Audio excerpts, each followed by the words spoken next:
আসসালামু আলাইকুম। ওয়ালাইকুম আসসালাম রহমতুল্লাহ। স্যার, কোরআন আমাদের বলছে নামাজ পড়ো, আর নবীজি নামাজের নিয়মগুলো বলে গিয়েছেন যে এই নিয়মে নামাজ পড়তে হবে। তো ইসলামে তাবলীগ করার ব্যাপারে কি কিছু বলা আছে কোরআন অথবা হাদিসে? এমন কোনো কথা কি তাবলীগ নিয়ে আছে? ভাই প্রশ্ন করলেন যে পবিত্র কোরআন আমাদের নামাজ পড়তে বলছে, আর হাদিসে আছে নবীজি সাল্লাল্লাহু আলাইহি ওয়াসাল্লাম বলেছেন কিভাবে নামাজ পড়তে হবে। আপনি প্রশ্ন করলেন এমন কোনো কথা কি আছে যেখানে নবীজি বলেছেন তাবলীগ করতে হবে? আপনি কোরআন পড়লে দেখবেন পবিত্র কোরআনে এমন অনেক আয়াত আছে যেখানে ধর্মপ্রচার নিয়ে বলা হয়েছে, এমন অনেক হাদিসও আছে। এগুলো আমাদের গাইডলাইন। ইসলামী শরীয়তে আপনাকে বুঝতে হবে যে যখন ইবাদত নিয়ে বলা হচ্ছে, যেমন ধরেন নামাজ, অথবা ধরেন যাকাত দেয়া, অথবা ধরেন তাওহীদ, যে কথাগুলো কোরআন আর হাদিসে আছে শুধু সেগুলোই মানতে হবে, আর কিছু না। কোরআন আর হাদিসে যা বলা আছে শুধু সেটুকুই মানতে হবে। এগুলো বাদে যেসব কথা কোরআন অথবা সহিহ হাদিসে নেই, আল্লাহ বা নবীজি বলেননি, সেগুলো ভুল। যেগুলো বলা হয়েছে সেগুলো ঠিক। ইবাদত বাদে অন্যান্য ক্ষেত্রগুলোতে কোরআন হাদিসের যে সম্পর্কে বলা হয়েছে এটা হারাম, সেটা বাদে অন্য সবকিছু হালাল। তবে ইবাদতের ক্ষেত্রে ইবাদত করার প্রসঙ্গে যেটা বলা হয়েছে সেটা ফরজ, যেটা বলা হয়নি সেটা নিষিদ্ধ। এটা ইবাদতের ক্ষেত্রে। ইবাদত বাদে অন্যান্য ক্ষেত্রগুলোতে যেমন কি কি খাবেন, কি কি পড়বেন, কিভাবে কথা বলবেন, আর ধর্মপ্রচারে যেটার অনুমতি নেই সেটা হারাম। যেটা বলা হয়েছে ফরজ সেটা ফরজ অথবা মুস্তাহাব, এছাড়া উল্লেখ করা হয়নি কিন্তু অনুমতি আছে। সেটা হয়তো প্রকারভেদে হতে পারে ফরজ, অথবা সেটা হয়তো হতে পারে মুস্তাহাব, উৎসাহিত করা হয়েছে, অথবা সেটা হয়তো হতে পারে মুবাহ, অথবা হয়তো মাকরুহ। যেটাকে বলা হয়েছে হারাম সেটা হারাম, সেটা নিষিদ্ধ। যেটাকে হারাম বলা হয়নি সেটা হালাল, অনুমতি আছে। এবারে এগুলোর মধ্যে সেটা হতে পারে ফরজ মানে আবশ্যিক, অথবা হতে পারে মুস্তাহাব, উৎসাহিত করা হয়েছে, অথবা হতে পারে মুবাহ অর্থাৎ ঐচ্ছিক, অথবা হতে পারে মাকরুহ, অনুৎসাহিত করা হয়েছে। বিভিন্ন হাদিসের উপর ভিত্তি করে এখন দাওয়া বা ধর্মপ্রচারের ক্ষেত্রে দেখবেন বেশ কিছু গাইডলাইন দেওয়া আছে কোরআনে আর হাদিসে। কোরআন ও হাদিসে বেশ কিছু নির্দেশনা আছে। যেমন ধরেন লেকচারের শুরুতে যে আয়াতটা বলেছিলাম, সূরা নাহলের 125 নম্বর আয়াতে আল্লাহ তাআলা আমাদের বলছেন, উদু ইলা সাবিলি রাব্বিকা বিল হিকমা ওয়া মাউযাতিল হাসানাত ওয়াজাদিলহুম বিল্লাতি আহসান। মানুষকে তোমার প্রতিপালকের পথে আহ্বান করো, হিকমত ও সদুপদেশ দ্বারা তাদের সাথে তর্ক করো এবং তাদের যুক্তি দেখাও সবচেয়ে উত্তম আর গ্রহণযোগ্য পন্থায়। এটা হলো দাওয়া বা ধর্মপ্রচার সম্পর্কে পবিত্র কোরআনের একটা গুরুত্বপূর্ণ আয়াত। মানুষ কিভাবে বুঝবে সেটা আলাদা হতে পারে। কিছু লোক বলতে পারে যে হিকমা মানে নরম সুরে বলা, কেউ যাতে আঘাত না পায়। অনেকেই কোরআনের এই আয়াতকে উদ্ধৃতি দেন। একসময় শেখ বিদাত যখন স্টেজে উঠতেন, লোকজন বলতো হিকমার সাথে বলেন, পরোক্ষভাবে লোকজন বলছে কঠিনভাবে বলবেন না। কোরআন কিন্তু এমন কথা বলছে না। কোরআন বলছে মানুষকে তোমার প্রতিপালকের পথে আহ্বান করো হিকমত ও সদুপদেশ দ্বারা। তাহলে কোরআন বলছে হিকমত আর সদুপদেশের কথা। এখানে কিছু মানুষ ভুল বুঝতে পারে, তারা ভাবতে পারে যে হিকমত আর সদুপদেশ মানে সবসময় নরম। এটা হতে পারে, বেশিরভাগ সময় নরম থাকবেন, তবে একেবারে 100% নরম থাকলে হবে না। কোরআন বলছে হিকমত আর সদুপদেশ। আর যেটা এক সময় হিকমা, অন্য সময় সেটা হিকমা নাও হতে পারে, এটা পরিস্থিতির উপর নির্ভর করে।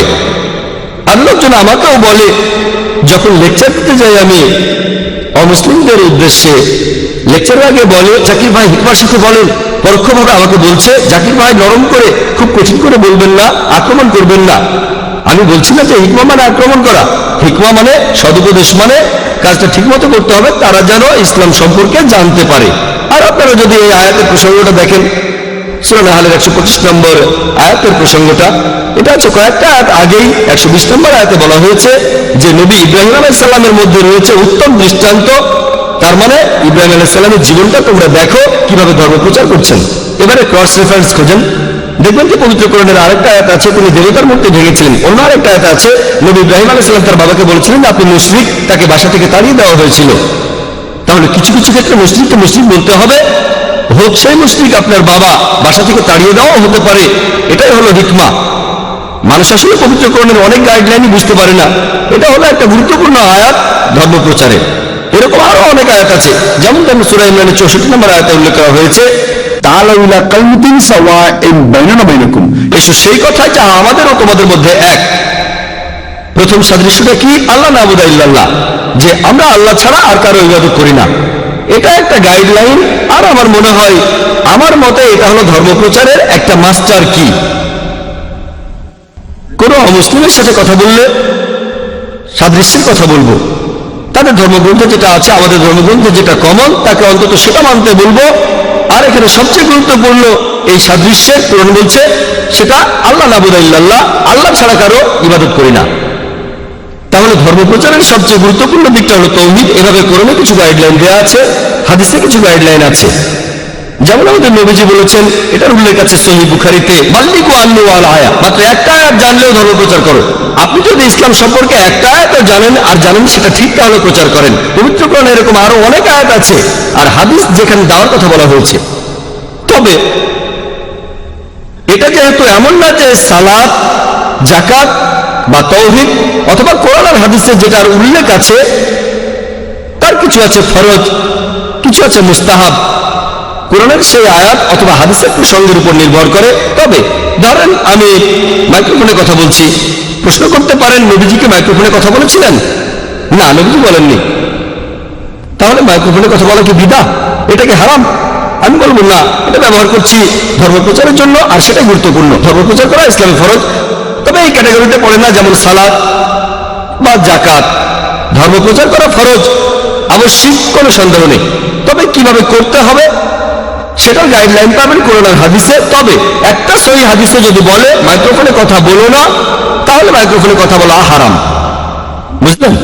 অথবা বলতে পারেন যে মুহাম্মদ সাল্লাল্লাহু আলাইহি ওয়াসাল্লাম কি টিভিতে কথা বলেছেন, স্যাটেলাইট চ্যানেলে কথা বলেছেন, তাহলে স্যাটেলাইট কি হারাম? এখন কোরআনের মাধ্যমে কথাটাকে পরীক্ষা করুন, যদি শরীয়তের কোনো নিয়ম না মানে তাহলে হারাম, যদি নিয়ম মানে তাহলে হারাম। বেশিরভাগ টেলিভিশন প্রোগ্রামে হারাম, কারণ এগুলোতে থাকে অশ্লীলতা, অনইসলামিক অনুষ্ঠান। তবে এরকম অনুষ্ঠান না থাকলে সেটা হবে হালাল। আমরা এটাকে ব্যবহার করতে পারি এই মিডিয়াকে ইসলাম প্রচারের জন্য, যদিও কোরআন আর হাদিসে এর উল্লেখ নেই। তবে একটা আয়াত এমন বলছে, মানুষকে তোমার প্রতিপালকের পথে আহ্বান করে হিকমত ও সদুপদেশ দ্বারা। আমার হিকমা হিসেবে স্যাটেলাইট চ্যানেলকে ব্যবহার করছি। তাহলে গাইডলাইন গুলো আছে। তবে যদি দাওয়ার কাজে এমন কিছু ব্যবহার করি যেটাকে বলা হয়েছে হারাম পবিত্র কোরআন আর হাদিসে, সেটা ভুল। আপনি এখানে সালাত সম্পর্কে যেটা বললেন, সালাত ইসলামের 5টা স্তম্ভের মধ্যে একটা, অথবা ইবাদতের মধ্যে একেবারে প্রথম সারির, যেমন তাওহীদ, সালাত, যাকাত, রোজা, হজ। এসব ক্ষেত্রে যা বলা আছে শুধু তাই করবেন, আর কিছু না। বলতে পারবেন না আমি এক পায়ে দাঁড়িয়ে নামাজ পড়বো, আমি এক পায়ের উপর দাঁড়িয়ে নামাজ পড়বো। এখন নবীজি কথা বলেননি যে এক পায়ে দাঁড়িয়ে নামাজ পড়াটা হারাম। কি পড়তে পারবেন? না, পারবেন না, কারণ এটা ইসলামের 5টা স্তম্ভের একটা। কিন্তু ধরেন আপনি অসুস্থ আর সমস্যা থাকলে বসে নামাজ পড়তে পারেন, এ কথা কোরআন বলছে, হাদিসে বলছে। গাইডলাইনটা আছে, যেটা অনুমতি আছে সেটা হালাল। ধর্মপ্রচারের ক্ষেত্রেও একটা গাইডলাইন আছে, আলহামদুলিল্লাহ, কোরআন এবং হাদিসে আছে। গাইডলাইনটা মেনে চলেন যেন শরিয়ার কোনো আইন না ভাঙেন। এটার উপরে সারাদিন ধরে লেকচার দেওয়া যায়, আশা করি।